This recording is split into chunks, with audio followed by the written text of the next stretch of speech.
Good morning. Today is 11 May, the year 2009. I'm Dr. Dave Thompson, a volunteer at the Palm Springs Air Museum here in California. Part of our mission is to record and preserve the history of our country's military conflicts, especially World War II. As part of the Veterans History Project of the Library of Congress in Washington, D.C., we conduct interviews of veterans and civilians who participated in those conflicts. Today, I'm here at the museum along with special guest Bert Collette. And today we're going to talk to Greg Gobel about his father, George Gobel, who was a pilot at a training command in Oklahoma during World War II. Johnny, I want to tell you something. I'm very glad to be here. And I'm going to tell you, without me, your show tonight would have been nothing.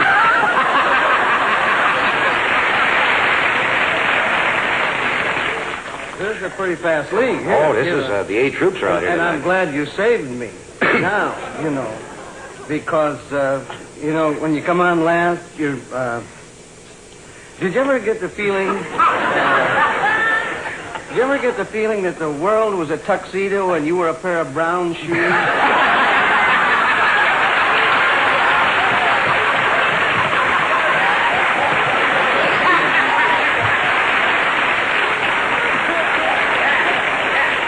One of those days, huh? And I have a feeling it's going to get worse before it gets better. I asked you about this before, and I think they thought you were making a joke, the fighter pilots. You were a pilot, right? Oh, yes. I was a pilot during the war. You remember the war? It was in all the papers. And I read it. Encouraging it. Well, I told you about that the last time I was on your show, but I fought the whole war in Oklahoma. And, what were you saying? I don't know why people laugh when I say that, because that's evidently where they needed me or they wouldn't have sent me.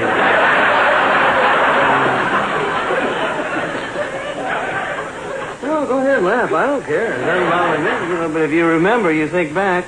No, first of all, I was an instructor. I was in B-26, 89s first at Altus, Oklahoma, and then B-26s at Frederick, Oklahoma, and I was an instructor there. And if you think back, and I'm not mad at anybody or anything, but just remember, there was not one Japanese aircraft got past Tulsa.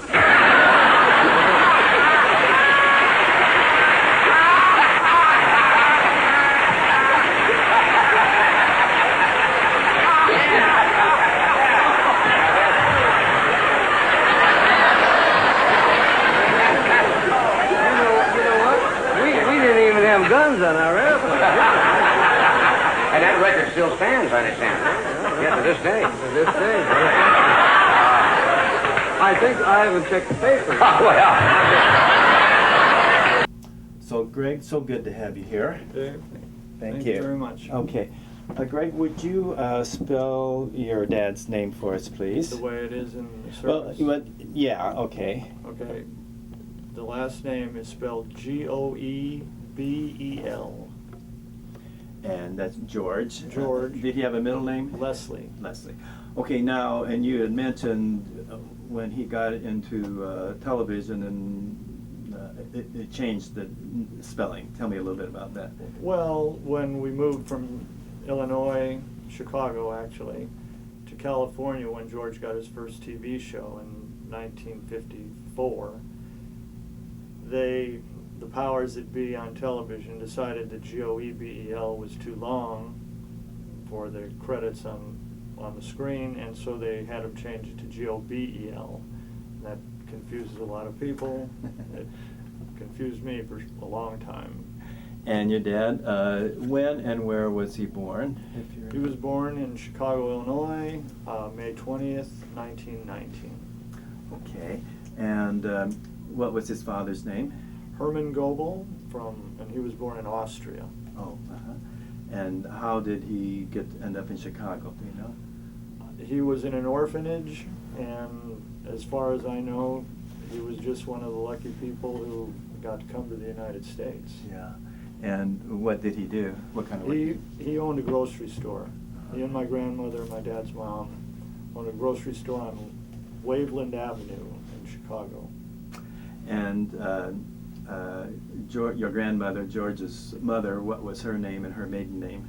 Lillian, good question.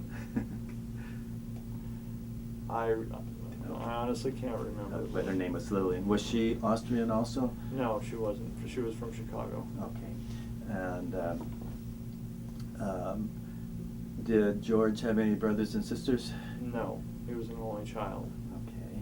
And was the family very religious? Did he go to church a lot? George began his career actually in the church choir. My grandmother was religious. She played the piano or organ in their church.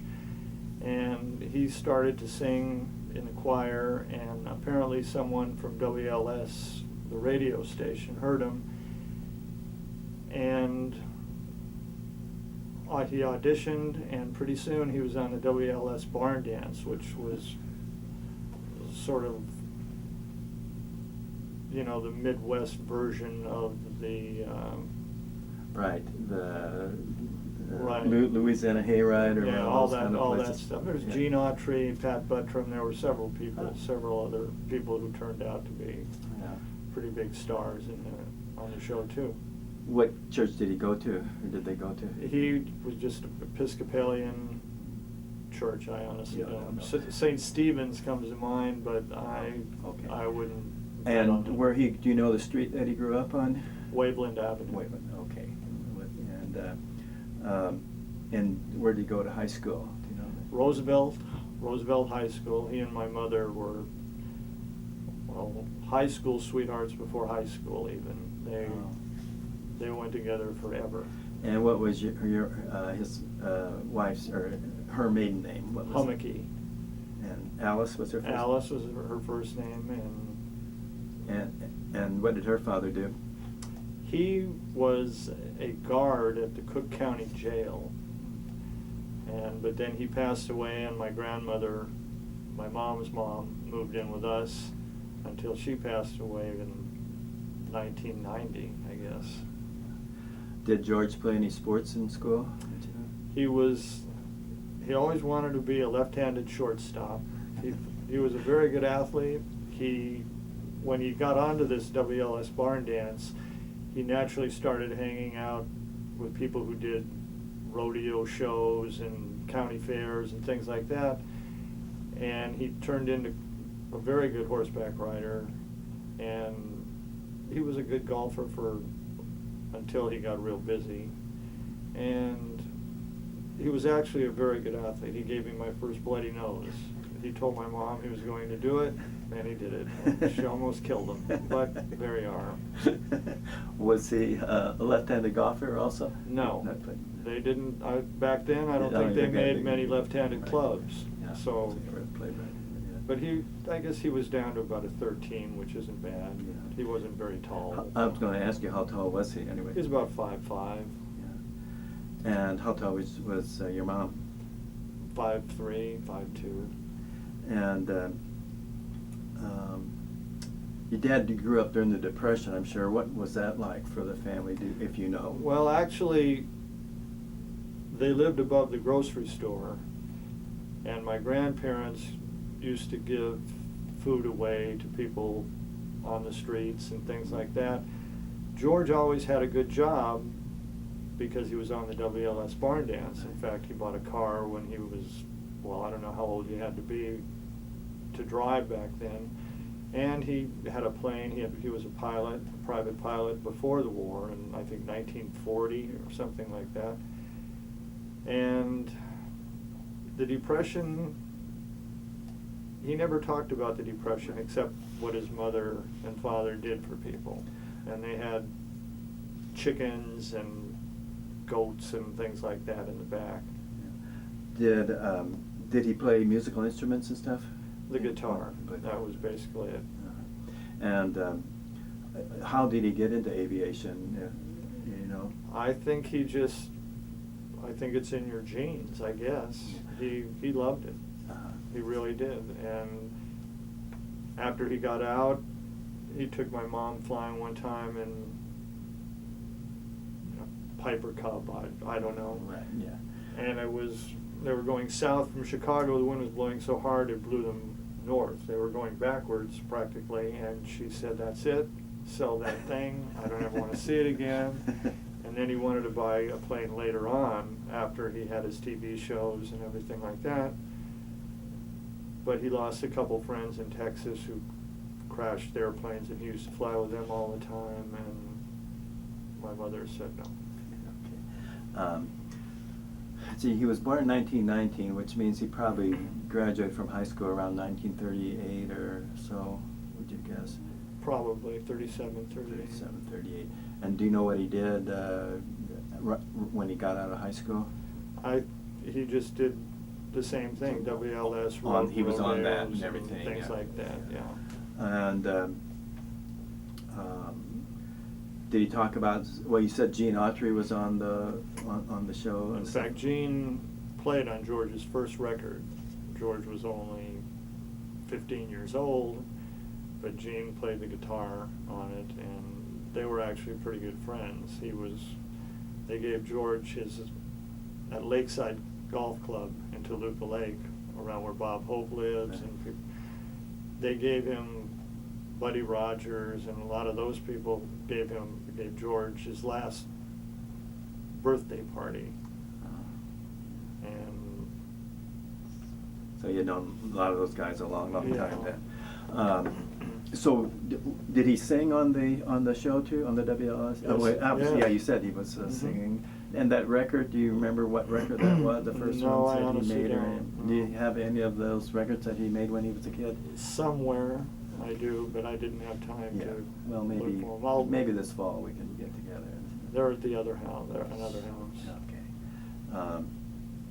So, did he ever say what he was doing December 7th, 1941 at Pearl Harbor? A lot of people No. remember that, so I'm just No. wondering. We never really even Yeah. talked about that. And do you know when he first went into the Air Corps? He went in 1942, early 1942. Right. I think, January 7th, 1942, I think, was the date. But, like I said, he always wanted to fly. But he had been flying anyway. I mean, he had Oh, already had right. his pilot's license In and fact, stuff. So he had a plane. Had a He had a plane. little plane. That's why when you asked if he had a job or what he did, he had a good job during the Depression. He took advantage of it. Yeah. So he was probably the only kid on his block who had a car and a plane. I don't doubt that very much at all. And so he ended up in Oklahoma at Frederick, I think was one of the bases. Enid and Frederick, Oklahoma. And tell me, I'm sure we know we've discussed a little bit about some of the things that happened to him, but why don't you just go through the things that you remember him talking about, or things that happened to him while he was in the service during World War II? Well, in the service, I was told by George, which you couldn't always take George for his word, but he became an instructor in B-26. A plane, I might add, he wasn't very impressed with that one. He called it several things, one being, I probably shouldn't say this, the Baltimore whore. No visible means of support. That will probably be cut. No, that's okay. Yeah. You know, And- those B-26s are tough. People that were down in Florida, they were in Tampa, I guess, and they would say, one a day in Tampa Bay. That was it. He said they used to just flip, and I guess they added 4 feet to each wing or something like that, and then it was Yeah. fine. But he always said, they must have needed me in Oklahoma because now one Japanese aircraft got past Tulsa. So. And there was a crash, I believe he was in. Tell us a little bit about that. Oh, that was just a training flight. A few guys took off, and there were 2 instructors, I believe, and 3 cadets. And when they were going into Lowry Air Force Base in Denver, I guess the guy took it in too steeply, and it crashed. And one guy was killed. George got out, and I guess the rest of the people got out too, but he always talked about that. He didn't like that. I think it caught on fire. It must have, Was that- because didn't he? He got burned, and Yeah, the other guy got he burned. burned his earlobes. he said he went on a wind wing. I mean, yeah. The You know, the little window. by the wing. Yeah. So I guess he got out in 45, I would assume.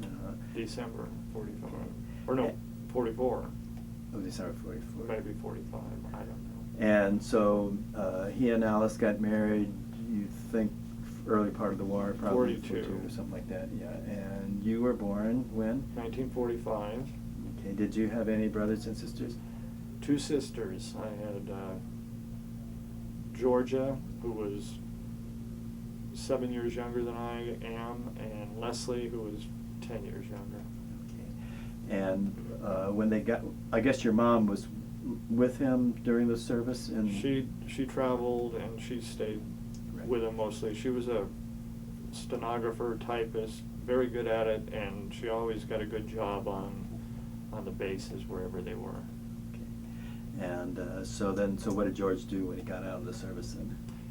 He just carried on with his show business career. Go back to just Chicago? Like he left it. Yeah, he went back to Chicago, and then a few years, before comedy clubs and TV shows and things, places like that where you could show your wares. He had to do it the old way. You go from one cocktail lounge to the other, and then just travel around. Now, when he was on the show, besides singing, did even before the war, did he do comedy sketches and things like No, that too, or was he no. considered a funny guy or a comical guy? He was always funny. He had a bicycle, he used to say, and Alice plopped right down in the basket without any trouble at all. And he said, "Old Waffle Bottom," we used to call her. But and they were together for a long time. Yeah. And but he wasn't a comedian back then. He just sang. And But he had a sense of humor. Oh, always a sense of humor. Yeah, he liked to play games with people's minds, I think. And what do you remember first as you grew up about your dad, and when did you realize that he was a funny guy or anything like that? I remember mostly that he was never home because, like I said, he was always on the road. There were no television shows where you could show that you were funny or could sing or anything like that. And that's my grandmother moved in after my grandfather died, and my mom usually traveled with George, and my grandmother took care of me and, well, later on my sisters. And later on, when I got to be, I'd say 7 or 8, he would take me on the train, just the 2 of us, and down to Hot Springs, Arkansas, or St. Louis for club dates and things like that. And I remember that he was pretty funny because at night all the porters would come into our room and open up a scotch and have a big party, and everybody laughed. So I assumed that he was pretty funny, even though I didn't know what he was talking about most of the time. Yeah. And in Chicago, what street were you living on at that time? Pontiac. It was after the war, and I think it was just rows of the same kind of houses that all the veterans bought. It was just a 2-story, nice little house. And where did you go to grade school? Grammar school? Canty Grammar School in Chicago. I'm amazed that I remember that. So then, but he came to California? Well, he was on, when television began to become influential, he went on the Gary Moore show quite a few times, and then people started to recognize him. And where was that? Where was that filmed? That was in Chicago. In Chicago. Yeah. Okay. And pretty soon, a man named Mr. O'Malley, David O'Malley, he was a retired, very successful manager, and George would go to see managers and agents, and Mr. O actually came out of retirement to manage George, and a year later, George had his own TV show. George Gobel show. And that's when we moved to California. And what year was what did it start? It started, the first year that show was 1954. Do you have any films of any of the shows? I have all the tapes of the shows. Unfortunately, comedy has changed quite a bit since Well, then. but I used to love that People, show. well, you're And it was showing your age. Pretty Dave. Perky It's Peggy King, yeah. and Jeff Donnell and John Jeff. Scott Trotter. Right. And I was actually on it probably 10 times. Were you really? Yeah, I was a cute little guy, and I don't know what happened, but I was a cute little guy. I'd love to have those or make copies of them. I'll show you because I got a lot of the old TV shows Well, in there. I'll get you. I'll just- get back in that would contact be, with you. That'd be great. I loved your dad. Yeah, it was really fun. Can't remember what nights was it usually? Well, it was on? Saturday night. Saturday night. 10 p.m. 10. It was the only night I was allowed to stay up that late. What station? What network? It was NBC. NBC. Yeah. So, how was the move for you to go to California? Did you mind moving? Are you away? kidding? I remember the date. On the 9th of December, 1953, my mother, my sister Georgia, and I got on, and my grandmother got on an airplane in Chicago at O'Hare. And the next thing I knew, we were landing at LAX. It was 75 degrees out, and there was no snow. And then they took us to the house that Mr. and Mrs. O'Malley, they picked out for us and everything, and brand new house. And I walked in and it had a pool, and I almost collapsed. I mean, I couldn't believe it. It was a whole different way of life. I missed my friends from Chicago, but that passed quickly. It was a whole different deal. And so, what did they do? Like 39 weeks or something like that? Back then they did, yeah, and then they found a summer replacement, and Right. you'd take the summer off, and then you'd go to Las Vegas and do club dates and, all over the country and stuff like that. Yeah. But that was a long time ago. Well, tell me what it was like when you got to be on the show yourself. It was fun, but I knew that I never really wanted to be an entertainer because there was so much downtime and boring. But we had a great time, and Now, were those shows live? very much. All the ones that he did were all Every single live. one, they were live. When you messed up, you messed up. And did that happen? Not too Sometimes? often. Never happened to me. And so, how many hours would they practice or rehearse, let's say, before a show? They would 5 days straight, and then but the wonderful part was that in half an hour you were done, and that was it. But they all had it down. They were all professionals. Did your dad ad-lib much on the show? He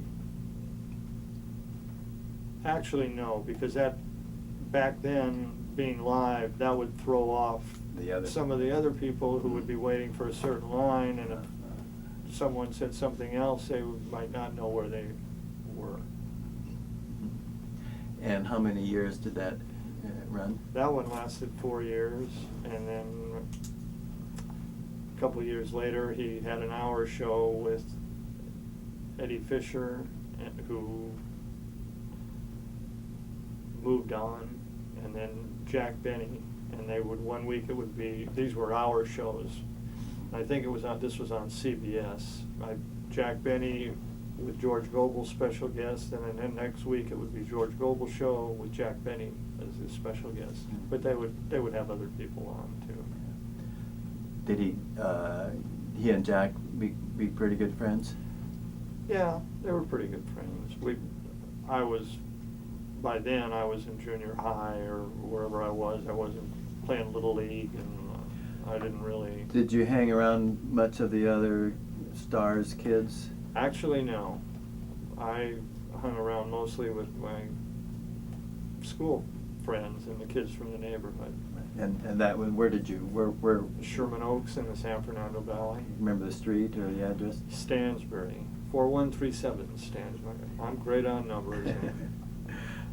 Did you play a lot of sports when you were a kid? I was Little League, Pony League, then track in high school and track freshman college at University of Southern California. And then I think I lost interest in sports and took a added interest in women, which could or could not have turned out well for me. So your dad, was he in movies also? Oh yeah, he made a couple of movies, one with Mitzi Gaynor called The Birds and the Bees, one with Diana Dors called I Married a Woman, and then there were a lot of other movies that... Yeah, I'll have to look up and see what movies there are. Yeah. We'll have to get those right. I'm not sure, I don't think I have either one of those. Well, except for the- he made one with, I think it was called Ellie, it was with the Penthouse Playmate of the Year, and you can imagine what that was. It wasn't a porno or anything like that, but it wasn't exactly an Academy Award winner either. Yeah. And how did your mom take to stage life, so to speak? Well, she loved it when George began to earn enough money to take someone else on the road so that she didn't have to take care of him. And then she started to stay home more and more and really started to like that. And then we would go to Las Vegas, but she didn't really want to go on long trips or anything like that. Then, Excuse me. did you need a sip? Yeah. I think you said that you managed your dad some. Well,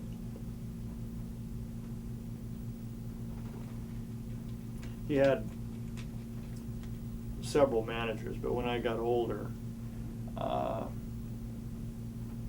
gentleman... This would have been after you got out of the service? Yeah. Well, okay, let's just back up for a second then, because I know you were in Vietnam. Just talk a little bit about the circumstances of that, how that came about. Well, I was in graduate school. Where did you go to high school? Let's say that. Notre Dame High School in Sherman Oaks. It was Okay. a Catholic boys' school. Right. I'm a big Notre Dame fan, and the quarterback at Notre Dame High School a couple of years ago He was is good. back there. Yeah, He still is. He's once Clausen moves on, I think he'll I like to watch. Notre Dame has probably still, but I mean, I think they won the CIF a couple times. Yeah. But that quarterback was something. He was good. Yeah, yeah. So did you play sports in high school at Notre Dame? I ran track. What did you run? I was a broad jumper and a high jumper, which for someone who's only 5 feet 9 inches tall was pretty good. But Yeah. I was, let's see, all CIF a couple times, B and C, and like I said, then when I went to college, I lettered freshman track, but then kind of lost interest. I was in a fraternity, Sigma Chi, and At SC? you know how that goes. Oh, yeah. You don't want to go to practice every day. The sweethearts of Sigma Chi Yes. can be a little more important, Okay. right? Yes, they were. Did you have any special girlfriend? Not really. No. It's better to stay away from that one. And so then how did you end up in the service then? I graduated from USC, and I was in graduate school at USC, and the impression came down that we were going to be drafted. And so a friend of mine and I joined the National Guard. This was what year? 1967. Late 1967. So we joined the National Guard, and I remember I dropped out of graduate school. We went to basic training at Fort Knox, Kentucky in December of '67. And it snowed every single day for 4 months. But then when I got out, let me step back. When we when I joined the National Guard, when they swore you in, they told us that there was a good chance our unit was going to be activated for Vietnam. And when you joined the National Guard, ours was an armored cav unit. You got the slot of the person who was retiring or had done his 6 years. And so I ended up as a driver forward observer, I believe is what they called it. And they were going to send us over as a unit, but there was such a simus put out by the parents and the press, and then another unit, National Guard unit, got completely wiped out in Vietnam, and they decided to send us one at a time as replacements. So I ended up there, and by Pleiku, which is in Central Highlands, which is where armored vehicles were really best suited. And I did my time there. Fortunately, a friend of mine told me about a 90-day early out. I believe George W. Bush got one also, but I don't know who told him. And so I was getting ready to get out 90 days early because I was still in graduate school, and if you were accepted to a college or higher education, they would let you out.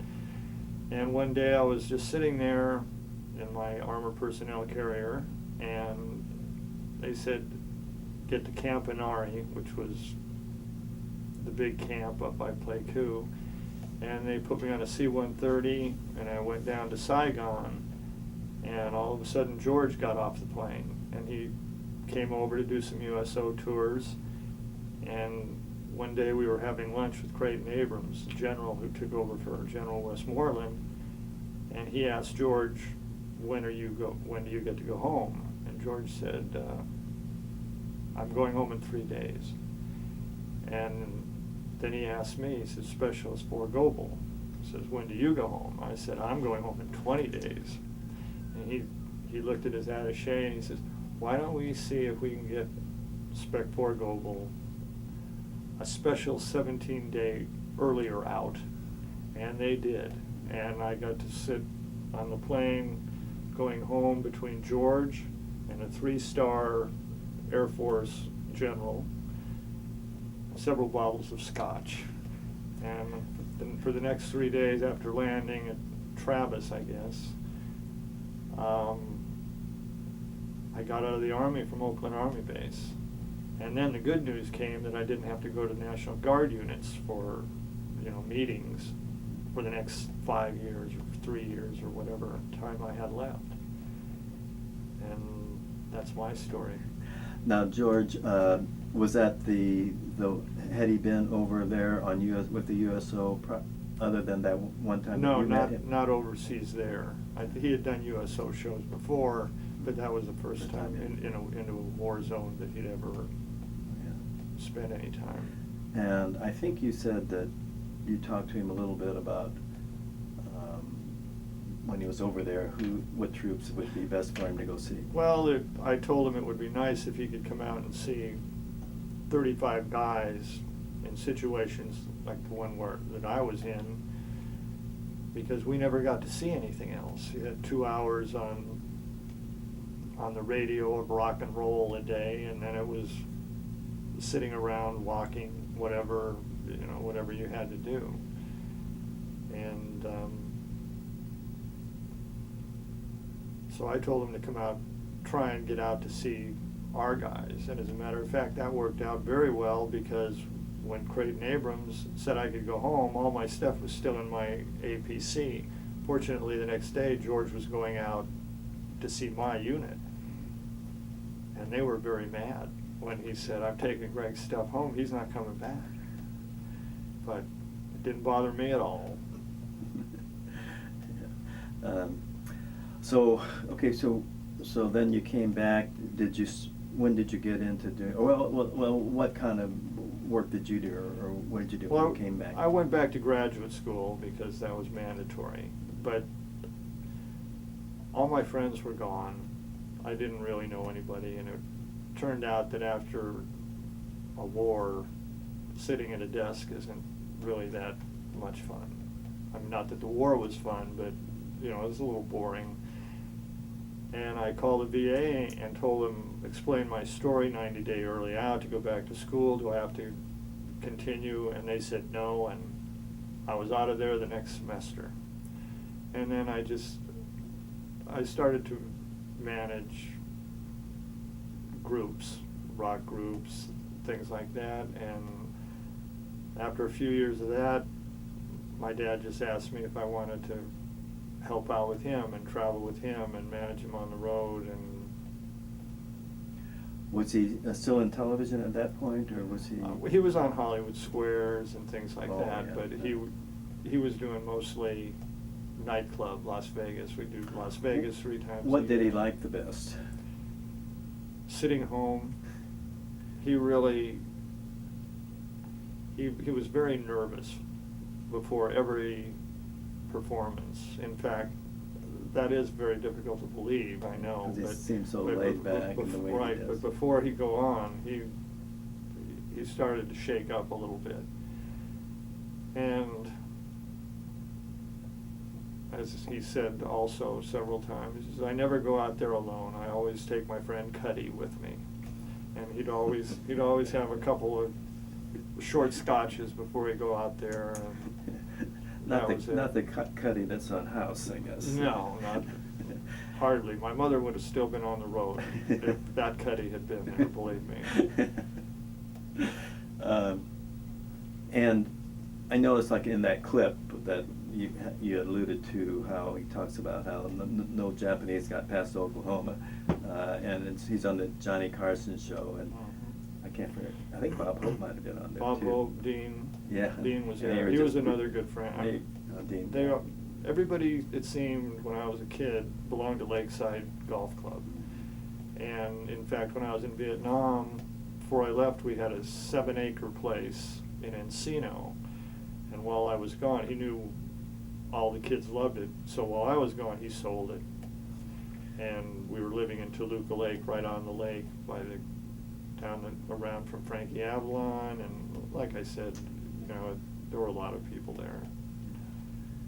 I noticed on there that, and I think I remember on TV too, smoking a lot on camera.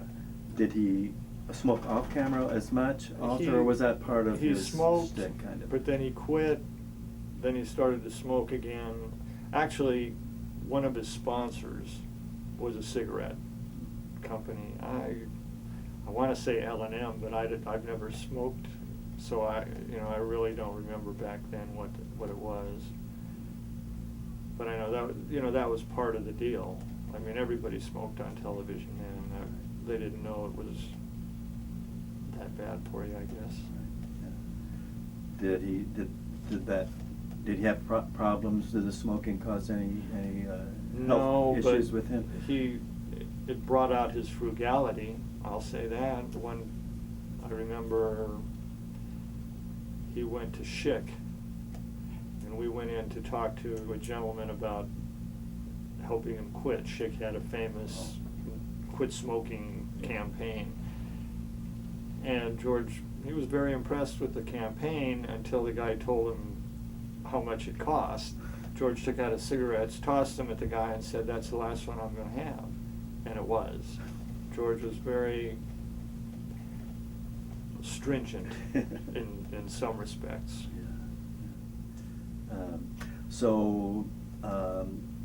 How many grandchildren did George have?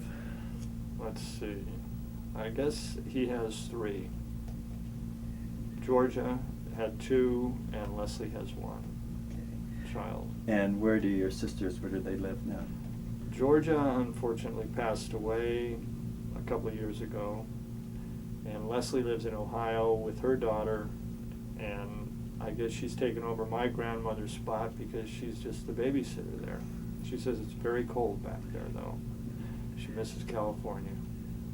And where do you live? I live in Lake Arrowhead part of the time, and in Palm Desert the rest of the time, but we're getting ready to go back to Arrowhead because it's 105 degrees outside, and it's a little warm for golf. Mm-hmm. It's a little warm for anything. Where is your place here in the desert? The Lakes Country Club. Yeah, yeah. You know Mike Clifford? Very well. He makes fun of me all the time. Mike, he was at Monterey Country Club when I was over there, and he gave me my first golf lessons. He's from Indiana also, so am I. He taught you to draw, right? To try and draw. That's what he does. He teaches everybody how to draw the ball. He's a great guy, yeah. So when did your dad used to come to the desert a lot? He loved the desert. He played in the Bob Hope Classic, and he just loved it. He came down one day with my mom and at Indian Wells, the Sandpiper Estates. I don't know if you've probably heard of them. But he walked in, took one look at the place, and bought it on the spot. And from then on, that was when I was 12 or 13, I guess. And from then on, all the time, we've either had a place down here, or when he passed on, my mom sold it, and I bought one down here, and it's very nice down here. I love it. Yeah. You said you went to Notre Dame, and he's buried at the mission. Now, George was Episcopalian, you said, but did he become Roman Catholic too? No, my mother. Your mom's. On my mom's side, Okay. they were Polish Catholics. I see. Yeah. And that's where that. Right. Yeah. And can you tell me some of the memories that you have of you and your dad here in the desert? Did you play golf together a lot, or what? We would go out in the afternoon at Indian Wells, and we'd play. He'd make a deal with me. He'd say, okay, we're going to play until we run into someone who will offer me a drink.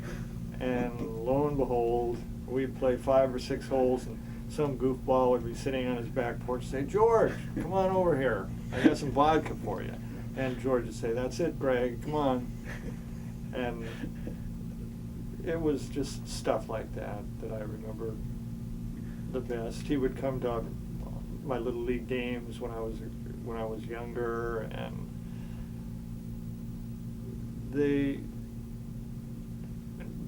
being the son of George Gobel had its ups and downs. We had season tickets for the Dodger games, I remember, but Gilbert Rowland sat right in front of us, and all of a sudden people would come down for autographs all the time, and the people in the back behind us, they'd get very upset because they wouldn't be able to see the game, and there'd just be a line.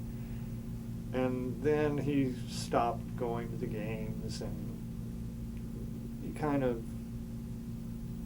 I don't want to say became shy, because he wasn't shy, but he started to hang out more in the neighborhood. But it sounded like he liked people. Being around people. He did. And his comedy routines, did they change much over the years, or was it pretty much the same? No. I mean, he always has that same homespun humor, let's put it that way. He had perfect timing, and his humor was homespun. In fact, that's why it's really not that popular right now. I mean, some of the language, he never swore, never said anything like that on the air or in nightclubs, or I think damn was about the worst thing I ever heard him say. But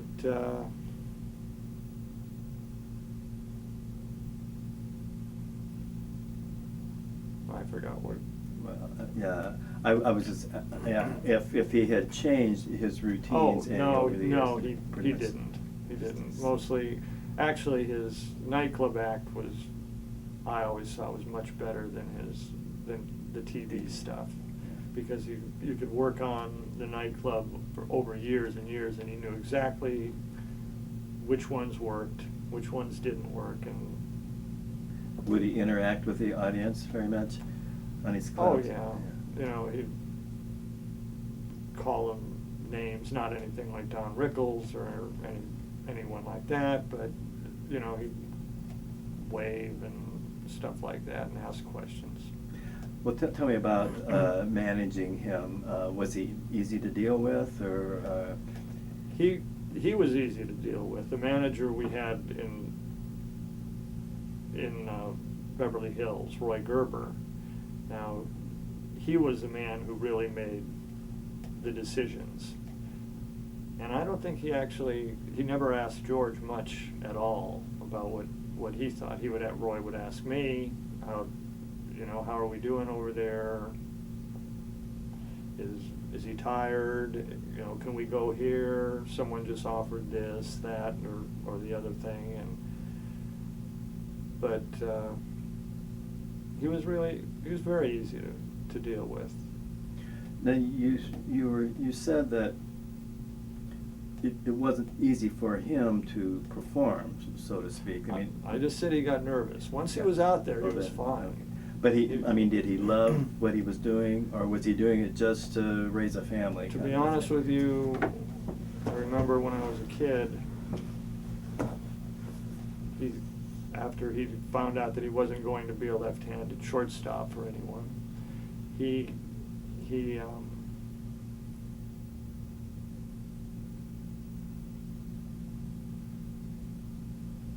I'm sorry. I was. I get off on a tangent, and then I forgot what your question was. Did he love performing? Did he love his job, or was he doing it just to raise it to? He liked what he was doing, but he said most of the time he would always say, "I'm actually here because I can't afford to quit. What would I do? Become a mailman? It's too late to be a doctor, and this is what I've always done since I was 12 years old." And it's not that he was frightened or anything. He didn't like the traveling. You'd be surprised how many airplanes you get on and things like that. That's the part he didn't like. Who were some of his best friends? Oh, I would say Gordon McRae, Dean. A lot of people at Lakeside. There were so many people. Pat Buttram, Gene Autry, people that he'd known his entire life. But then later on, in the neighborhood, there were people like David Doyle. He passed away a few years ago. He was on Charlie's Angels at Bosley, I think, on television. Right. And Pete Marshall was a good friend. He lived right around the corner. In fact, it took Pete several years to talk George into doing Hollywood Squares, because George really didn't want to work that hard. But he said, "Look, it's right down at Burbank. It's only 10 minutes away. What can it hurt?" And as a matter of fact, that's when George we went back on the road, because his exposure was so much greater on that show. It was on 5 days a week and then 2 nights a week, and everybody saw it. And then on the weekends, everybody who did the show, they'd take off, and because their prices would go up in nightclubs or for movies or other TV shows. So that was really the last. And he was on a lot of the Donnie and Marie shows, Andy Williams, the variety shows that they don't really show them anymore. The older shows that they show now are the sitcoms, Father Knows Best and things like that. So the variety show, this sort of Sid Caesar type thing, just kind of went off into the wind.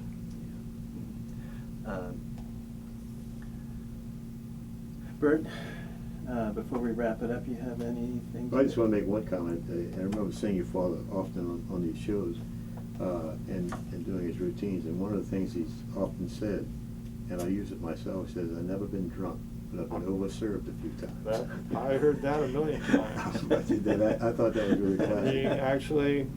He'd say, "Greg overserved me." He'd be sitting in a suite after the show. Now, was he a heavy drinker, or just a social drinker?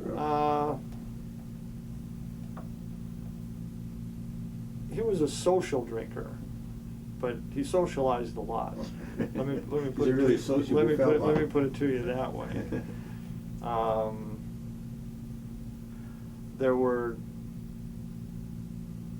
There was one, I forget who the writer was, that said that there are 3 drinkers in Hollywood. He said Jackie Gleason, I forget the second one, and George Gobel. And then he said, but George was a poor third. So you can take it from there. Well, Dean Martin was the second, Dean Martin, naturally. yeah, it was a natural, yeah. As you pointed out, comedy changed, sadly. I Yes, have it to say. has.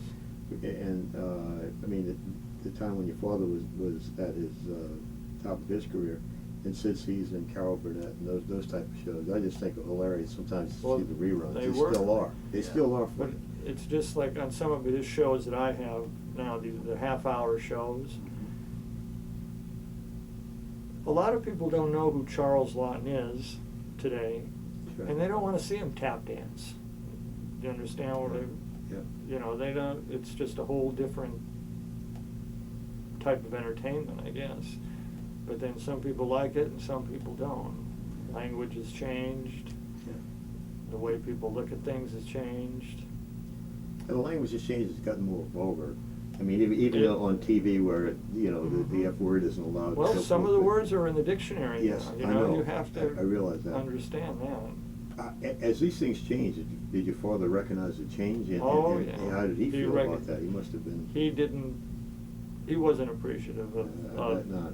dirty humor at all. He never told any dirty jokes.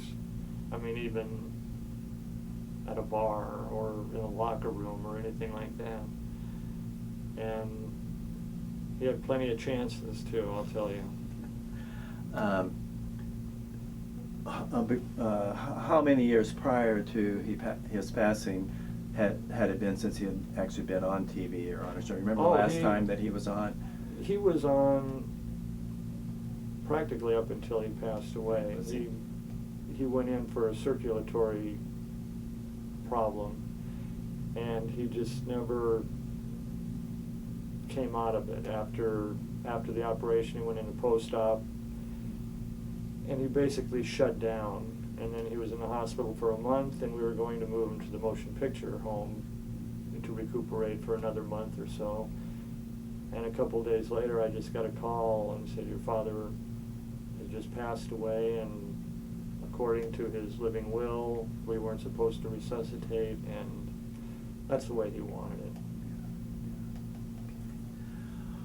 Greg, I want to thank you so much. I want to thank Okay. your dad for his service to our country through you. Maybe. And I want to thank okay. you for your service to our country as well. And thanks so much for coming in and sharing Thanks with for us. asking. Okay, great. Bert, thanks. Well, welcome. And you've inherited your father's. Not his looks, I hope. No, I look like my mother. I'm not going No there. mustache, but I look like my mother. Your mother didn't have a mustache. His panache. Let's put it Okay, that. thank you very much. Sense of humor. Yeah.